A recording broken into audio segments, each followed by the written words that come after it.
Good afternoon. Welcome to the Salina Heritage Commission. Call this meeting to order. Item 1.2, the roll call. For our purposes, our youth member Braden Stack is not present. Alex Driscoll, appointed member, is not present. And Daniel Baffa, your Planning Commission representative, is not present. But we do have a quorum in order to proceed because we currently have 5 appointed members and 3 is a quorum.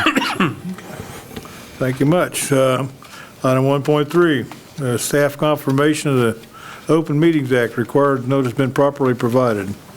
We have posted this packet online and provided notice to those requesting, so you have met your Open Meetings Act requirements for this meeting. Moving on to item 2.1, approval of the minutes. Make a motion to approve. I second. Been moved and seconded. Any discussion? Those in favor say aye. Aye. Opposed? Motion carried.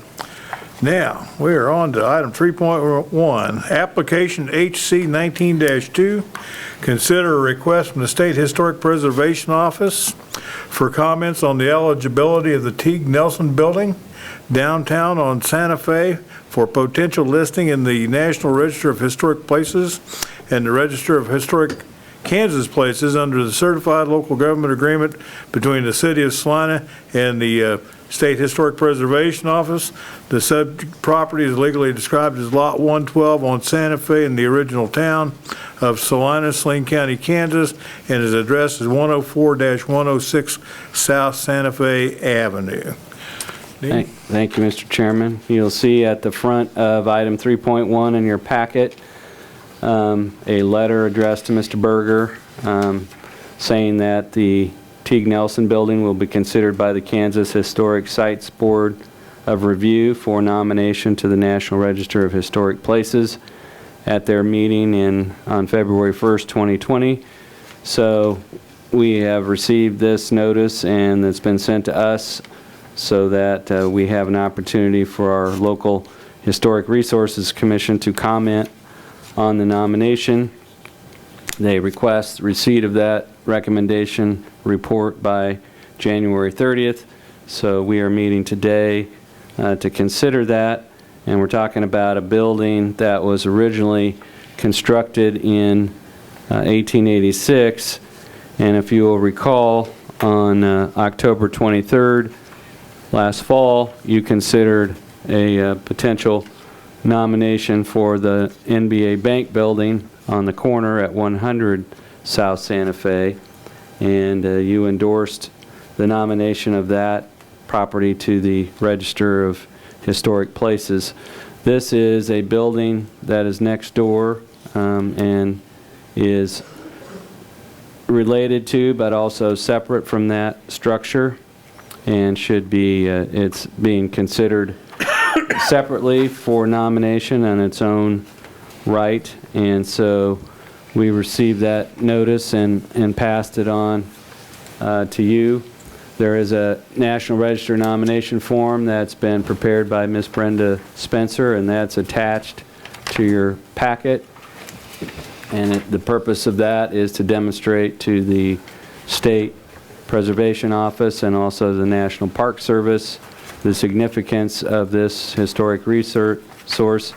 And part of the motivation, particularly in the downtown area, for obtaining National Register status is it makes properties potentially eligible for state and national historic tax credits, which can be used to fill a financing gap for renovation projects. So generally, to be considered eligible for nomination, a historic research should be generally 50 years of age or older. Some of them are significant because of architectural distinction. Some of them are significant because of their association with early development of the community. And so this particular application is being done under the commerce category. The property is associated with events that have made significant contribution to the broad patterns of our history. And so the primary impact of the nomination, if approved, would enable the property owner to apply for federal and state historic tax credits. It also makes the project subject to review from the Secretary of Interior's standards for historic preservation. So generally there is oversight of the renovation project by the State Historic Preservation Office to ensure that character-defining features of the building are retained. And so the way it generally works is the project is determined to be eligible, it moves forward, and then the state confirms that the project has been done in accordance with the preservation plans, and there's a reimbursement to the developer once it's confirmed that they have complied. So, as I noted, this building dates to 1886. It was the period of significance that was identified was 1886 to 1970. It was originally designed and built by Johnson and Burford engineers who have a rather distinguished history both in Salina and in other communities. The current storefronts that are on the building are not original. I don't know if you might want to put some of those photos up. We have some photos to display that were in your packet that show how this has changed over time, but there was a original construction, a 1900 remodeling, and then there was a change in the storefronts in 1959 based on a change in use. But we have pointed out for you some of the historic businesses that were located within this building and the significance of some of those businesses. But originally there were two halves of the same building, and they were referred to separately, and one was John Nelson and one was Mr. M.D. Teague, and they each owned half of the building. But predominantly it's been retail space on the first floor and offices or club rooms on the second floor. So this is a photo from the early 1950s, I believe, that showed what the property looked like. And I think if you want to go on to the next one, Allison. This is kind of the same view, just closer up. Obviously you see the building to the right is the National Bank of America building, and this is physically attached to that, but you can see it has separate architectural features. And this is an earlier view before the National Bank of America took on the appearance that it did, but you can see again the Teague-Nelson Building are here side by side, 104 and 106 South Santa Fe. And then not so good view, and then a more recent view again with the first floor predominantly occupied by retail space, and you can see this canopy out here that has since been removed. And I don't know, do we have one current photo, Allison? Okay. I think you have in your packet a photo of the current appearance of the building, and so it should be in your packet looking like that, and that shows what it looked like under the current streetscape project. I think I will defer to Mr. Walker to tell you about their specific plans for renovating the building, but again, it's the same owner as the National Bank of America building, but this is a separate project. And so we've outlined for you on page 8 the process of getting a property nominated onto the National Register, and we are following our local process as well, and so we provided notice to neighboring property owners of their opportunity to come to this meeting and to speak to you as the Heritage Commission about any comments they might have. I do want to remind commissioners that up until a few years ago, there was what was known in Kansas as environs review. And so what would happen is if a property got placed on the National Register of Historic Places, it required the Heritage Commission to look at projects that took place within the environs, 500-foot radius of that property.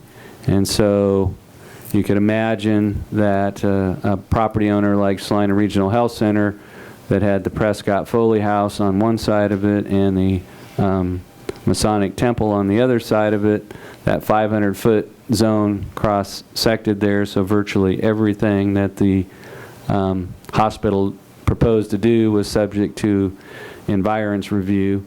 And one of the reasons for notifying neighboring property owners is because we wanted neighboring property owners to know that if the National Register designation was made, there was going to be a 500-foot radius, which was going to be subject to special review. That has since been eliminated, so the impact on neighboring properties if this property receives a historic designation is not what it would have been 10 years ago. So that is one of the primary changes, that requirement was eliminated within the state of Kansas. So we have reviewed the nomination as a staff, and on page 9 we've outlined some findings that we think that the Heritage Commission could make in relating to this application. That the Teague-Nelson Building is closely intertwined in the history of Salina and its commercial and economic development. It is associated with events that have been documented that have made significant contributions to the broad patterns of Salina's historic development. The original men who built and owned the building were the builders of Salina's original downtown district, and the primary architectural masonry details surviving on the second floor of the main facade demonstrate the skill of its original contractors. And so we think those findings would support the nomination form and making option 1, which would be to make a recommendation to the Kansas Historic Sites Board of Review that this building does meet the applicable criteria for eligibility. You could decline to concur with those findings and provide a recommendation that it doesn't meet the applicable criteria. You could continue this hearing until such time as additional information could be acquired that the commissioners think might need to be received. And so our recommendation would be option 1, but we would be open to any questions that commissioners might have. And I would defer any questions about the specific plans for renovating the building to Mr. Walker. But again, the purpose of the nomination is to make note of the importance of this building to the history of downtown Salina. And also, if the nomination is approved, then the redevelopers of the property can have access to historic tax credits to assist with that renovation. I would just note as a side note, and it has been discussed before within this community, that there are several communities in the state of Kansas where the community has designated essentially their historic Main Street as a historic district, and if we had a historic district for the downtown portion of Santa Fe, then the individual building owners would not have to apply for this designation to be eligible for tax credits. So this is being done on a property by property basis because the downtown district as a whole is not a designated historic district. So the property owners have come forward, and as we've noted, we have properties like the former Masonic Temple, the Stiefel Theater, and others in the downtown area, the Lee buildings that have been designated over time.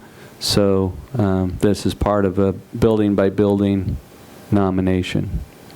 So with that, I'd be open to any questions about the nomination form or process, but I would defer any questions about the anticipated changes to the building to Mr. Walker. Questions? Actually, I do have questions concerning the renovation itself. Yeah. So if you have no questions for staff, Does anybody else have a question for Dean? That's we not Mr. probably want to Walker. hear from Mr. Walker. Guy Walker, 500 Graves Boulevard. Happy to answer any questions you have. Well, you have anything you want to say before we ask? Well, I hope that your questions aren't super specific because we're not exactly sure what we're going to do with to the building. As you maybe, there was not a great picture of the way it was originally constructed, but the cornice, like the cornice is totally different now than it used to be, and the storefronts are different than they used to be. So our goal, and this has to be worked out with the Kansas State Historical Society, but our goal would be to take those back to the way they were when they were originally constructed. That's the concern I have is if it's going to be listed on the register, I mean, is it as is or is it as will be?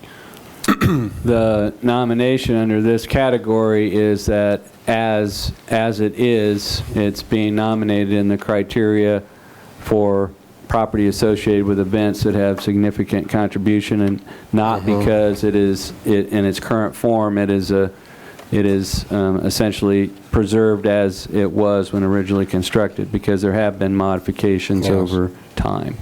So it's not being nominated because it is emblematic of 1886 Right. construction. There have been modifications over time.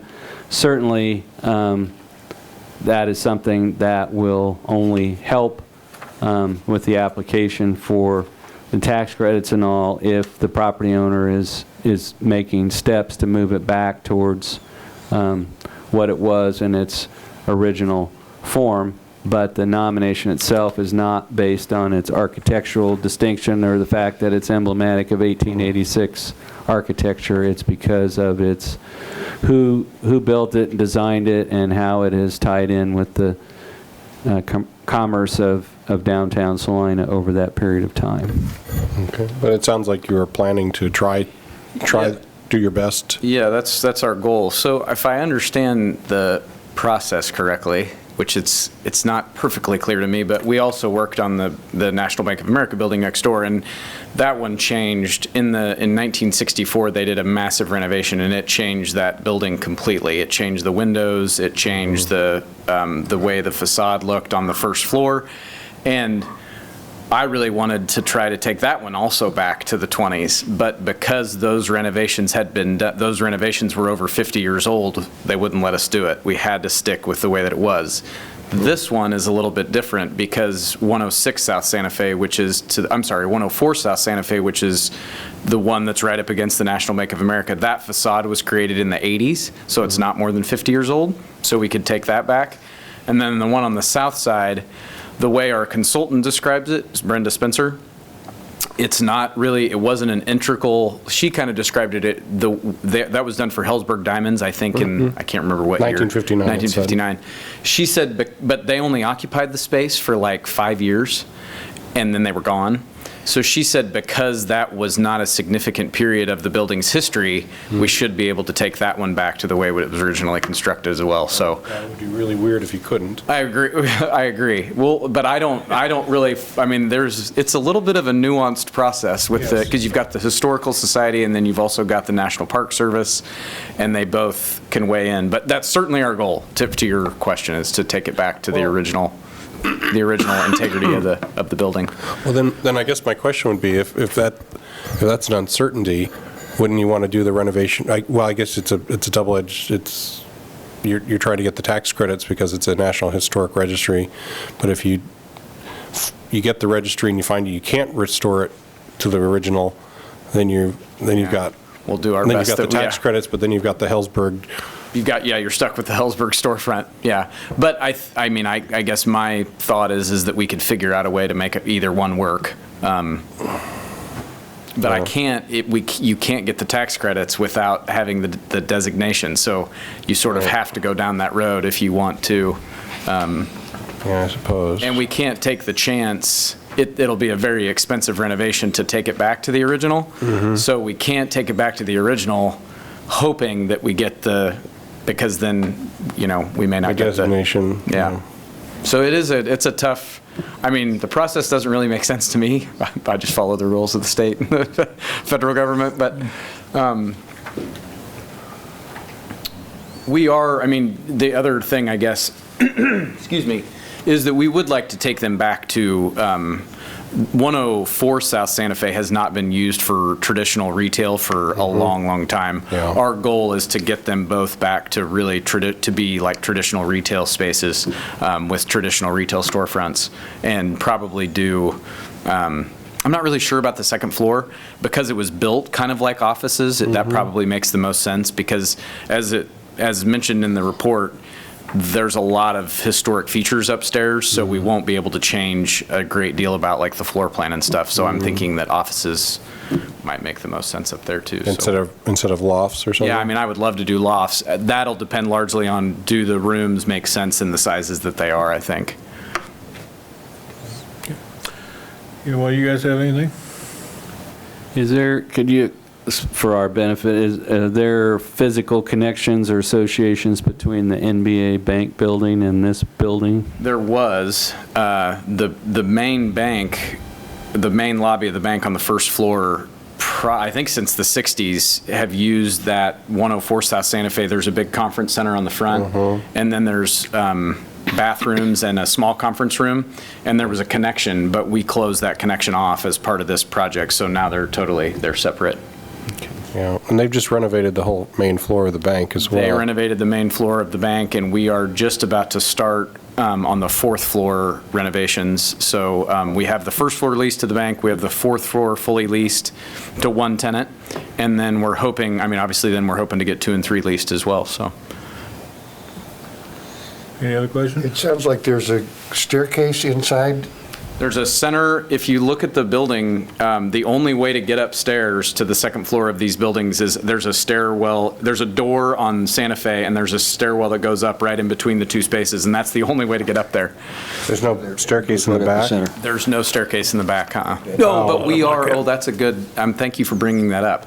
If you go down there now, excuse me, there is a new stair tower and elevator being built in the back of 104 South Santa Fe, and that will serve both the second floor of these 2 buildings, and it will serve National Bank of America. So there will be, I guess, a connection in that way, but. And a second exit, which is exactly required right. for That's fire code. Exactly, right. That would. And elevator, like And an if elevator. we did do lofts or office, there'd be Yeah. an elevator that would service the second floor, which is really nice, so. Yeah, that would be good. Yeah, and the parking is back there, so I think it would really help. Well, I'm glad you brought that up. I forgot about that part. and currently was it 106 is occupied by Tangled Thread? Tangle Thread? Yep, and because the renovation is so massive, we're going to relocate them temporarily somewhere. They want to stay downtown, but I don't think they want to be there during the renovation. It's going to be a mess. It's tough to get around in there anyway. Yeah, no kidding. Okay. Well, thank you very much, sir. Yep, thank you. Are there any other interested citizens with comments? Don't all rush at the same time. I don't see any, so we'll close this portion of the public hearing and bring it back to you. Have any further questions for staff? No, I think it's appropriate for a motion. So again, we've given you some, what we think are findings of fact that the commission could make in support of Mr. Walker's nomination. We've identified those on page 9 of your report. If you were concurring with those findings or wanted to make those as a basis to recommend to the Kansas Historic Sites Board of Review, then option 1 would be to concur with those findings and recommend that this property, you find it to meet the applicable criteria for eligibility. You could decline to concur with those findings and recommend that this not be found to meet those criteria, or you could postpone consideration of this if there's additional information that commission members believe are needed to make a recommendation. Okay, boys. I move that we concur with the findings of the Teague-Nelson Building nomination form, make a recommendation to the Kansas Historic Sites Board for review that the Teague-Nelson Building meets the applicable criteria for eligibility for listing of the property on the Kansas Register of Historic Places and the National Register of Historic Places, in essence, option 1. I will second that. Moved and seconded. Any further discussion? Hearing none, those in favor say aye. Aye. Opposed? Motion carried. Good luck. For the benefit of commission and Mr. Walker, we will provide written confirmation and your minutes to the Historic Sites Board, so they have a record of your deliberations today. So, Moving on to item 4.1, presentation of the annual report. thank you, Mr. Chairman. This is something that the City Commission has done and requested for quite some time. They asked that each January that the various appointed boards and commissions that are where members are appointed by the mayor and city commission, that they provide a report of their activities and accomplishments, and also the commission is interested in the frequency of meetings and also the attendance of members, because they want their boards and commissions to be active and have active participants. So we have provided for your consideration an annual report that summarizes the current membership, your date of appointment, your reappointment eligibility, what we have a record of for meeting attendance, a listing of the cases that the Heritage Commission undertook and reviewed in 2019. And then there's also a summary there of your awards and for excellence in historic preservation that you carried out in 2019. So I would just point out that Amanda Bleckley has resigned from the Heritage Commission effective January 1st. So the commission now has 5 appointed representatives and 2 youth representatives that attended during 2019. On Exhibit A, we would ask you to review that information, and if there's anything that's changed in terms of business address, mailing address, we have the wrong phone number, any of those things, if you could bring that to our attention, we will get that corrected so we have the correct contact information. On Exhibit B, there were 3 regular meetings, 3 special meetings during 2019. We have identified our attendance records for those meetings, and if there's any discrepancy there, or we have bad math, which we sometimes don't get the percentages right, you could look at those and again provide that to our attention. And then on Exhibit C just shows that the 3 main cases that were reviewed were a certificate of appropriateness for an addition to be constructed on a National Register property on East Iron. And I would make a note there on Exhibit C that that first item, it says that you approved that at your October 28th meeting. That should read August 28th. That was the date you met and reviewed that certificate of appropriateness. And then, as I noted, in October, you met on the 23rd and reviewed the potential nomination of the NBA Bank Building. And then the following week, actually the following month, you met the week after and looked at the renovations proposed for restoration of the top tiers of the historic tower of the Stiefel Theater. And as I confirmed to Mr. Tazika yesterday, we received plans for the architects for that project.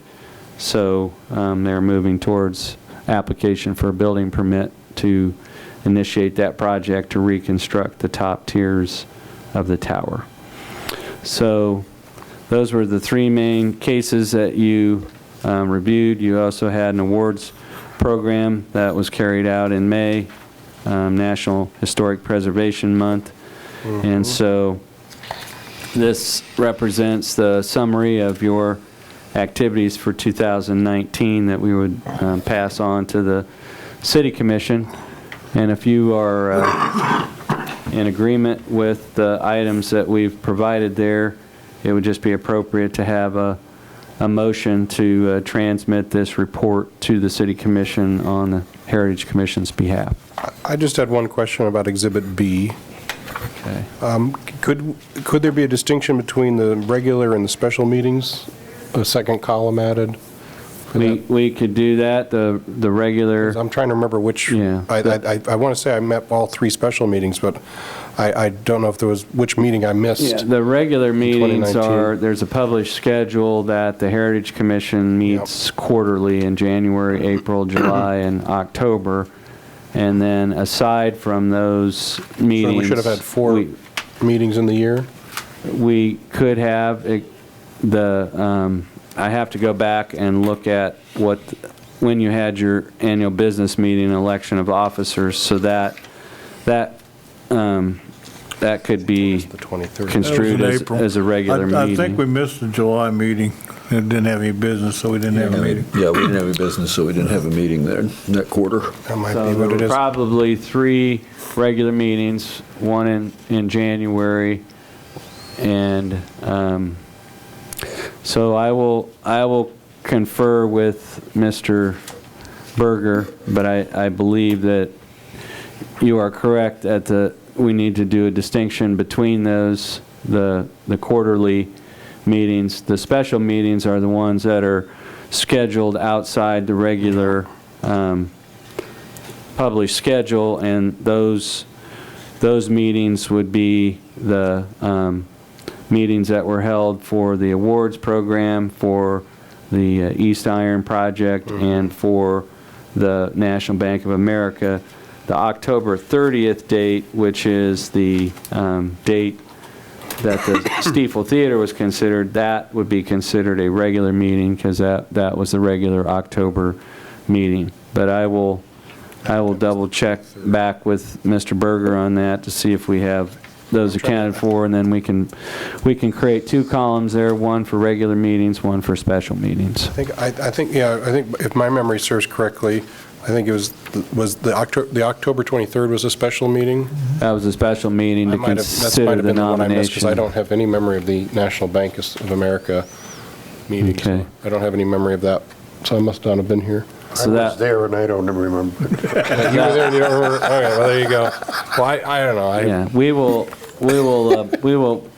break that down Okay. since there is a difference between regular meetings and special meetings. And special meetings generally denote that there's a particular case that's filed that we're meeting to consider, and the Yeah, 'cause regular I went- meetings are, I know we didn't meet in July at all, but that would be the January, April, I October. think I hit all my regular meetings, so.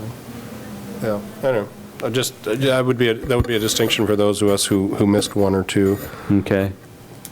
Yes, we'll create 2 columns out of that. Thank you. All right, so do we need to then wait to make a motion on approval of that? Well, if you want to make it, Subject to the. if you want to make it subject to Exhibit B being amended to reflect that, and subject to Exhibit C being amended to reflect that that was August 28th, we will I carry would make those that out. motion.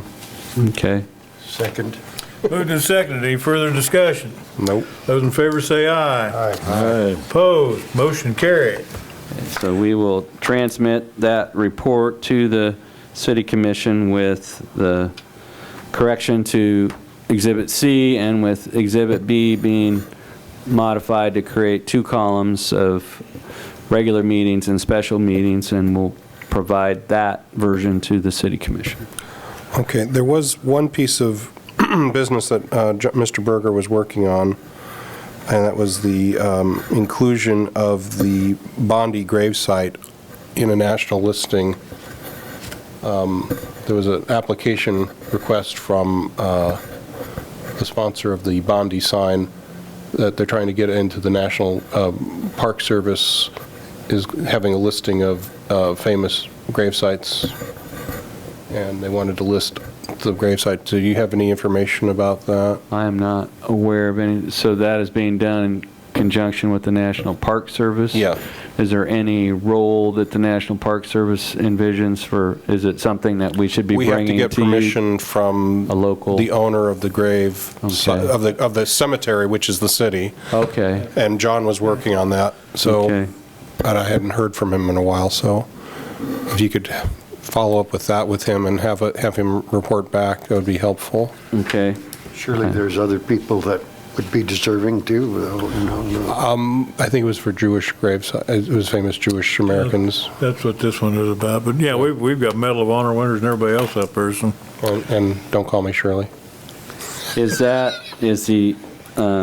some physical sign or designation or something that they need the permission of the cemetery owner to do, or? Yeah, there's a form. Okay. There's a form that goes into it, but since it's the city that we own it, but we have to get the permission. Right. That would It's probably be been coordinated through stalled. Parks and Recreation, because they Yeah. maintain the cemetery, so Yeah.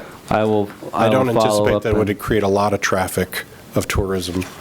Well, it's right there next to the street, too. so. Yeah, that Right, too. but if you're making an alteration or something that would be expected to be, I think some kind of a Maintained or historic something. marker. yeah, The So- National Park Service would provide that, so. okay. I will, I've got that written down as a unfinished business, so we will Good. report back to you on that. Great. Any other unfinished or other business?